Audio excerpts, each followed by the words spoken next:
যে সকল কৃষকরা কোনো জমি নেই, তারা অন্যের জমিতে ভাগ চাষ বা এরকম কোনো চাষবাস করেন, তো তাদের জন্য কৃষক বন্ধু তারাও আবেদন করতে পারবে। তারাও বছরে দুটো কিস্তিতে টোটাল 4,000 টাকা করেই পাবে, যেটা মুখ্যমন্ত্রী মমতা বন্দ্যোপাধ্যায় তার নতুন প্রকল্প। তার জন্য আপনাদেরকে কী করতে হবে, যে ফর্মটা ফিল আপ করতে হবে বা বিস্তারিত সেটা তোমাদের সঙ্গে তুলে ধরছি। দেখো, পশ্চিমবঙ্গ সরকার কৃষি বিভাগ থেকে দেওয়া হয়েছে ভূমিহীন ক্ষেত মজুরদের জন্য বার্ষিক আর্থিক সহায়তা প্রকল্পের নথিভুক্তকরণের আবেদনপত্র। এখানে আবেদনপত্র নাম্বার এটা অফিস থেকে আপনাদেরকে গ্রহণ করতে হবে, অর্থাৎ যেখানে আপনার দুয়ারে সরকারের ক্যাম্প হচ্ছে সেই জায়গায় থেকে আপনাদেরকে এটা যে সংগ্রহ করে নিতে হবে। অ্যাপ্লিক্যান্টের নেম, এখানে আপনাদের নামটা লিখে নিতে হবে। অ্যাপ্লিক্যান্ট যে, তার নামটা ওইখানে লিখতে হবে এই জায়গাটাতে, ঠিক আছে, ব্লক লেটারে লিখতে হবে। তারপরে পরবর্তীতে ভিলেজ, গ্রামের নাম এই জায়গাটাতে লিখতে হবে। গ্রাম পঞ্চায়েত পরপর সুন্দর করে লিখতে হবে গ্রাম পঞ্চায়েত।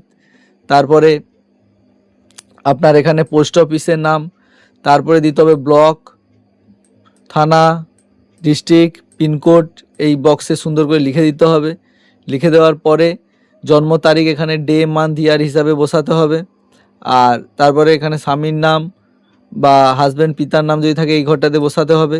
এজ কত বছর হচ্ছে 1/4/2026 অনুযায়ী আপনার বয়সটা কতটা হচ্ছে সেটা আপনাদেরকে লিখতে হবে।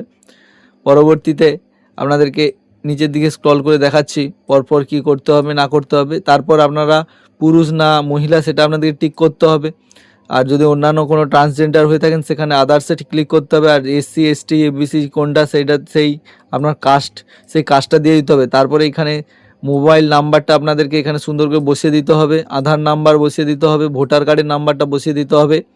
ব্যাঙ্ক অ্যাকাউন্টের নাম অনুযায়ী আপনার নামটা এখানে লিখতে হবে। অ্যাকাউন্ট নাম্বার, IFSC কোড, ব্রাঞ্চের নাম, ব্যাংকের কি নাম সেটা লিখতে হবে।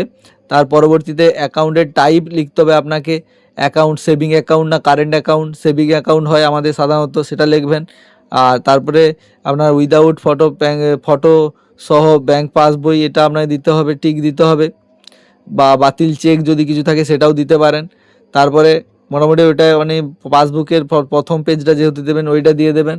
তারপরে নমিনি কাকে রাখতে চান, আপনার স্ত্রী বা আপনার স্বামী যদি মহিলা হয় সেই নমিনি দিয়ে দেবেন। নমিনির নাম লিখতে হবে।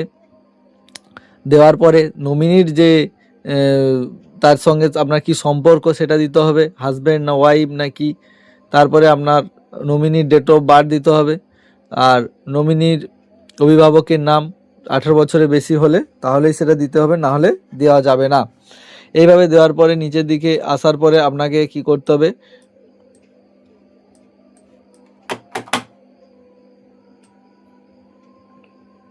নিচের দিকে আসার পরে আপনাকে এর পরবর্তীতে যে ফাইলটা আপনি দেখতে পাচ্ছেন, এর পরের যেটা এই অ্যাকনোলেজমেন্ট রিসিপ্ট জায়গাটা, এইটা আপনাদের জন্য নয়, এটা কিছু করার দরকার নেই। পরবর্তীতে আপনারা এর পরে নিচে স্ক্রল ডাউন করলে পশ্চিমবঙ্গ সরকার কৃষি বিভাগ থেকে যে আমি এই ডিক্লারেশনটা আপনাকে দিতে হবে। আপনার পিতার নাম বা স্বামীর নাম, গ্রামের নাম, কোন গ্রাম পঞ্চায়েত, মিউনিসিপ্যালিটি হলে সেটা, বা ব্লক দিয়ে দিলেন, ব্লক কি, থানার নাম কি, জেলা স্থায়ী বাসিন্দা এইটুকু দিলেন। আপনি নতুন কৃষক বন্ধুতে নতুন না লক্ষ্মী ভাণ্ডার পান এইসব আপনাকে একটু সিলেক্ট করে দিতে হবে, অর্থাৎ এটা মহিলারাও যেহেতু অ্যাপ্লাই করতে পারবে তার জন্য। বা অন্যান্য কিছু টাকা পান সেটা দিয়ে আপনার টিপসই অথবা যে স্বাক্ষর সেটা আপনাদেরকে করে দিতে হবে। টিপসই অথবা স্বাক্ষর এখানে করে দিতে হবে। আর একই ফর্মের উপরে বাংলা নিচে ইংরেজি রয়েছে, যেটা করতে পারেন। তার পরবর্তীতে একই রকমভাবে আপনার নাম, একই ঠিকানা, পিতার নাম বা স্বামীর নাম যেটা দিয়েছিলেন উপরে সেগুলো দিলেন। এবার আপনার আধার নাম্বার, আধারের সঙ্গে যুক্ত মোবাইল নাম্বার দিতে হবে। ভোটার কার্ডের নাম্বার দিয়ে এইখানে আপনাকে কি করতে হবে, ওখানে তার তারিখ এবং তার সই অথবা টিপসই এখানে দিয়ে দিতে হবে। স্থানটা লিখে দিতে হবে। লিখে আপনাকে নিচের দিকে স্ক্রল ডাউন করে আপনাকে দেখাচ্ছি পুরো যে টপিকটা কিভাবে কি করবেন। এর পরবর্তীতে আপনাকে এইগুলোতে টিক করতে হবে। দেখুন, ভোটার আইডেন্টি কার্ড আপনাকে দিতে হবে, এর সঙ্গে আধার কার্ড টিক চিহ্ন। তারপরে ফার্স্ট পেজ ব্যাংকের মোবাইল নাম্বার লিঙ্ক আছে, এরকম ব্যাংক অ্যাকাউন্টের যে মোবাইল নাম্বার সংযুক্ত মোবাইল নাম্বারটা ওখানে আপনি দিয়েছেন। সেলফ ডিক্লারেশন অ্যানেক্সার যে দুটো ফর্ম সেগুলো আপনি অ্যাপ্লাই করেছেন ঠিক।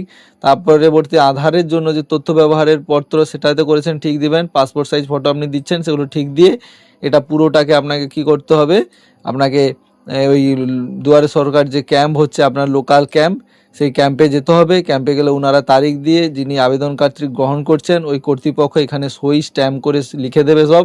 করে দিলে আপনার অ্যাপ্লিকেশান কমপ্লিট। পরবর্তীতে আবার যদি আপনার কোনো রকম সমস্যা না হয় তো কোনো সমস্যা নেই, না হলে আপনার অনায়াসে যেরকম টাকা ঢোকে সেরকম টাকা ঢুকতে থাকবে। তো চলুন, এই ছিল আজকের ভিডিও। জমি না থাকা সত্ত্বেও আপনারা কিভাবে আপনারা কৃষক বন্ধু পেতে পারেন তার একটা ভিডিও। আশা করি বুঝতে পেরেছেন। যদি কিছু জানার থাকে অবশ্যই কমেন্ট বক্স খোলা রয়েছে, কমেন্ট করে জানাতে পারেন। তো চলুন, দেখা হচ্ছে নতুন একটি ভিডিও নিয়ে। ততক্ষণ ভালো থাকুন, সুস্থ থাকুন, সতর্ক থাকুন।